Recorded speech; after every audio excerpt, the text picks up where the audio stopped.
தமிழக நீதி கட்சியின் தென்மண்டல செயலாளர் அன்பு சகோதரர் ராஜ்பாண்டியன் அவர்கள் உரையாற்றுவார்கள்.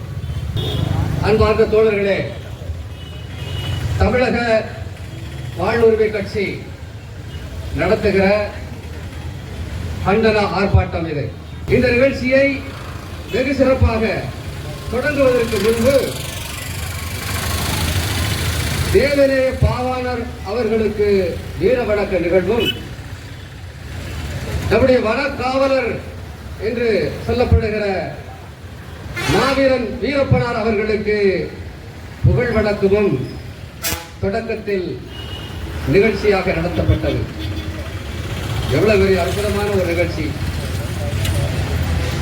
இந்த தமிழக வாழ்வுரிமை கட்சி இந்த ஒரு மாபெரும் கண்டன ஆர்ப்பாட்டத்தை நடத்தி கொண்டிருக்கிறது.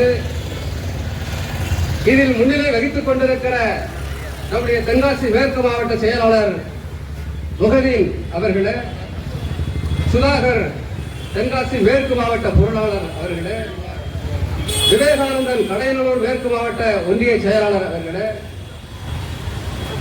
தென்காசி கிழக்கு நகர செயலாளர் மாலையா அவர்களே, வரவேற்புரை ஆற்றிவிட்டு சுறுசுறுப்பாக இயங்கிக் கொண்டிருக்கிற கடையநல்லூர் மேற்கு மாவட்ட தொகுதி பொறுப்பாளர்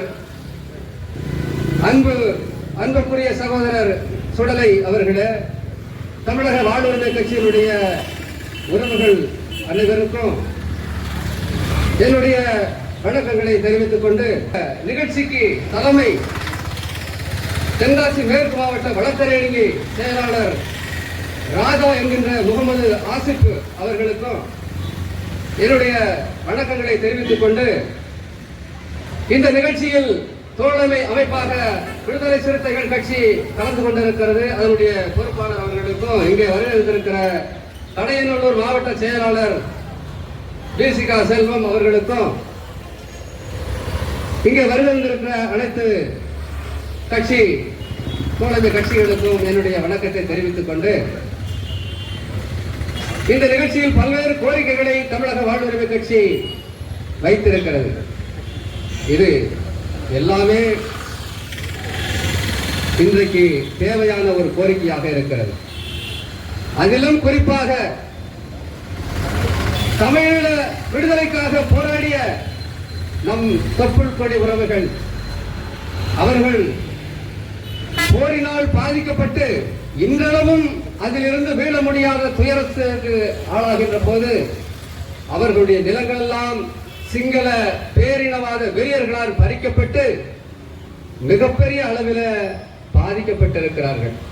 இதை தொடர்ச்சியாக குரல் கொடுத்து கொண்டிருக்கிற ஒரு கட்சி தமிழக வாழ்வுரிமை கட்சி என்று சொன்னால் அது மிகையல்ல. அண்ணன் வேல்முருகன் அவர்கள் திமுக கூட்டணியிலே இருக்கிறார். திமுக சின்னத்திலே போட்டியிட்டு வெற்றி பெற்றிருக்கிறார்.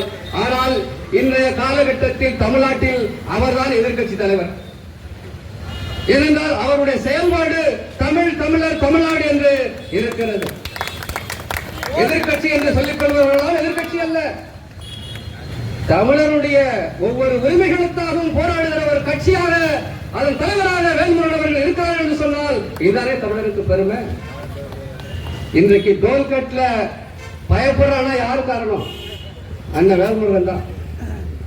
அங்கங்க சுங்கச்சாவடிகளை வைத்து கொள்ளையடிக்கிற வேலையை செய்கிறார்கள். அதை எதிர்த்து குரல் கொடுப்போர் மட்டுமல்ல, அவர்கள் கொட்டத்தை அடக்குகிற ஒரு செயலை செய்தவர் அண்ணன் வேல்முருகன் அவர்களை இந்த நேரத்தில் நான் நினைவுபடுத்த விரும்புகிறேன். ஆக இப்படிப்பட்ட நிலைமையில்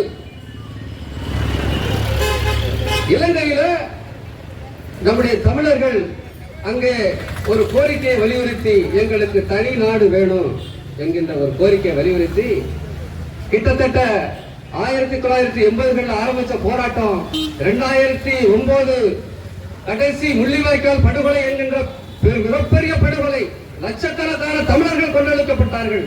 எங்கேயாவது அந்த போர் விதிமுறைகள் அவர்கள் செய்தார்களா? விதிமுறைகளோடு செயல்பட்டார்களா? இல்ல. மிகப்பெரிய அழிவு அவர்கள் செய்த என்ன செய்தார்கள்? அவர்கள் என்ன கேட்டார்கள்? உன் சொத்தை கேட்டார்களா? இல்ல உலக நாடுகள்ல இருந்து எங்களுக்கு சொத்துக்கள் வேணும் அப்படின்னு கேட்டாங்களா? கோடி கோடியாக கொள்ளையடித்தார்களா? உங்களை போல அரசியல் வியாபாரம் செய்தவர்கள் இப்படி ஏதாவது வெளிநாட்டு தீவு ஏதாவது வாங்கி போட்டார்களா? இல்ல, அவர்கள் தாங்கள் மாண்போடு வாழ வேண்டும், யாரிடமும் அடிமையாக வாழ்ந்துவிடக் கூடாது என்ற காரணத்திற்காக தனி நாடு கேட்டார்கள். எப்படி ஒரு குடும்பத்தில் ஒரு கூட்டு குடும்பமா இருக்கிறவங்க திருமணம் ஆன உடனே தனி குடும்பம் போறாங்க இல்லையா? அது அவங்களுடைய உரிமை இல்லையா? அந்த உரிமையின் அடிப்படையில் இதை ஐக்கிய நாடுகள் சபை அங்கீகரித்திருக்கிறது. ஒரு மொழி அடிப்படையில் ஒரு தேசிய இனங்கள் பிரிந்து செல்லலாம், தனிநாடு அடையலாம், தனிநாடு கேட்கலாம். அது ஃபண்டமெண்டல் ரைட்ஸ், அது அடிப்படை மனித உரிமைகள்.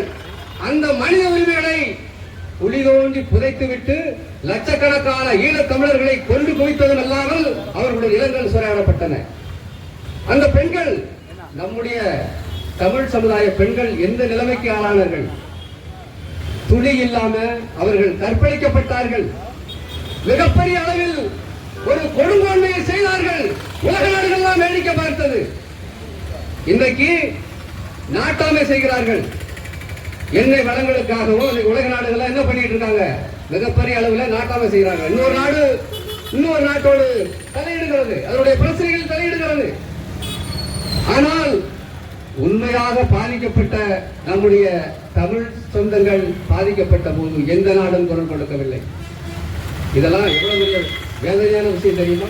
எந்த நாடும் தமிழகத்துக்காக குரல் கொடுக்கவில்லை. ஆனால் 20 நாடுகள் ஆயுதங்களை கொண்டு நம்மளை கொன்றொழித்தார்கள். இதுதான் வரலாற்று உண்மை.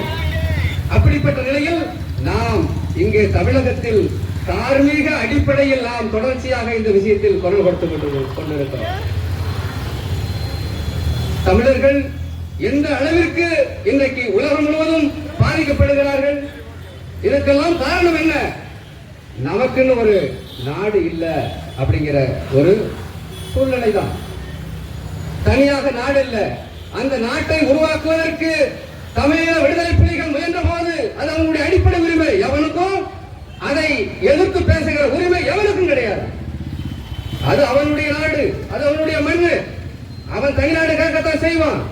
இதை யாரும் எதிர்த்தெல்லாம் சொல்ல முடியாது, எதிர்ப்பு தெரிவிக்க முடியாது. அது ஃபண்டமெண்டல் ரைட்ஸ். குறைந்த எண்ணிக்கையிலான நாடுகள் கூட தனிநாடுகளாக இருக்கிறது, குறைந்த எண்ணிக்கை. ஆனால் அங்கே லட்சக்கணக்கான மக்கள் அந்த சிங்கள பேரினவாதத்தால் பாதிக்கப்பட்டிருக்கிறார்கள். அவர்கள் சும்மா ஒரு நாடு காக்கல. அவர்களுக்கு அதிகாரம் கிடையாது. அங்கே முதலமைச்சராக முடியாது. அங்கே இவர்களுக்கு எந்த அதிகாரமும் கிடையாது. ஒரு அதிபராக முடியாது. அப்படி ஒரு சட்டம் ஏற்றி வச்சிருக்கிறார்கள். சிங்களர்களை தவிர அங்கு யாரும் அதிகாரம் செலுத்த முடியாது. அப்படிப்பட்ட ஒரு சூழ்நிலையில் தான் அதுவும் அறவழியில் போராடி கொண்டிருந்தார்கள். திலீபன் என்பவர் பச்சை தண்ணி கூட குடிக்காம அங்க 19 நாட்கள் பச்சை தண்ணி கூட குடிக்கல. எதற்காக? எங்களுக்கு உரிமைகள் வேண்டும் அப்படின்னு வலியுறுத்தி மதிக்கல. தந்தை செல்வா அறவழியில் போராடினார், மதிக்கல. பார்த்தாரு பிரபாகரன், எடுத்தார் ஆயுதத்தை. அதுக்கப்புறம் தான் வழிக்கு வரான், பேச்சுவார்த்தை வரான். துண்டு பேச்சுன்றான், ஜெனிவா பேச்சுவார்த்தைன்றான். ஆக அடி கொடுத்தா தான் மதிப்பான் அப்படின்ற ஒரு நிலையை உருவாக்குவது யார்? இந்த அரசு தானே, சிங்கள பேரினவாதம் தானே. சரி, இப்படி ஒரு கோரிக்கை வைத்து இவர்கள் போராடி கொண்டிருக்கிறார்கள். அது அவர்களுடைய அடிப்படை உரிமை. இந்தியா என்ன செய்து கொண்டிருக்கிறது? அதை அங்கீகரித்திருக்கணுமா வேண்டாமா? எத்தனை மீனவர்கள் இந்த போராட்டத்தில் மட்டும் ஆயிரக்கணக்கான தமிழக மீனவர்களை கொண்டளித்திருக்கிறார்கள். சிங்கள பேரினவாதம். எவ்வளவு பெரிய கடற்படையை நாம் வச்சிருக்கிறோம். ஆனாலும் வேடிக்கை தான் பார்த்துக்கிட்டு இருந்துச்சு. காரணம் என்ன? தமிழனுக்கு கேட்க நாதி இல்ல. தமிழன் அடிபட்டாலும் செத்தாலும் இவனுக்கு கேட்க நாதி இல்ல என்கின்ற ஒரு நிலைதானே. அந்த நிலையை நாம் மாற்ற வேண்டும் என்று சொல்லிதான் இன்றைக்கு தமிழக வாழ்வுரிமை கட்சி இந்த கோரிக்கையை முன்னெடுத்திருக்கிறது. அது மட்டுமா? பல்வேறு கோரிக்கைகளை இன்றைக்கு தமிழக வாழ்வுரிமை கட்சி இந்த ஆர்ப்பாட்டத்தின் வாயிலாக பொதுமக்களுக்கு வைத்திருக்கிறது. இந்த தென்காசி மாவட்ட ஆட்சியர் இடத்துல வாரம் திங்கள்பட்டி சென்று சொல்றாங்க. அந்த திங்கள் பெட்டிஷன் எல்லா மாவட்டத்திலும் நடக்கும். ஆனா எண்ணிக்கைகள் வந்து அந்த பெட்டிஷன் கொடுக்கக்கூடிய எண்ணிக்கை வந்து பெருகிக்கிட்டே போகுது. அதற்கு ஒரு அடிப்படையான ஒரு இது வச்சிருக்காங்கன்னா இல்ல, இவங்க போய் எழுதி கொடுக்கணும், அப்புறம் பதியணும், அப்புறம் கியூல நிக்கணும். நான் என்ன சொல்கிறேன் என்று சொன்னால், அதிகாரிகள் சம்பளம் வாங்குறீங்கல்ல, ஊருக்கு போக வேண்டியதானே, உங்களுக்கு வாகனம் கொடுத்துருக்காங்கல்ல, மக்கள் பிரச்சனையை ஊருக்கு போய் தீர்க்க வேண்டியதானே. நீங்க உங்களை தேடி வரணுமா? வாரம் எண்ணிக்கைகளை குறைக்க வேண்டும், மக்களுடைய எண்ணிக்கைகளை குறைக்க வேண்டும். எவ்வளவு விஷயத்தை விட்டு வரோம். ஒரு நாள் போச்சு, திங்கக்கிழமை பெட்டிஷனுக்கு தூக்கிட்டு வரோம், ஒரு நாள் போச்சு. அப்போ மக்களை முடக்குவது யார்? நீங்கள் தானே. என்றைக்கு மாவட்ட ஆட்சியர் அலுவலகத்திற்கு கூட்டம் வராமல் இருக்கிறதோ அந்த மாவட்டம் தான் சிறந்த மாவட்டம், அந்த ஆட்சியர் தான் சிறந்த நடவடிக்கை எடுக்கிறார் அர்த்தம்.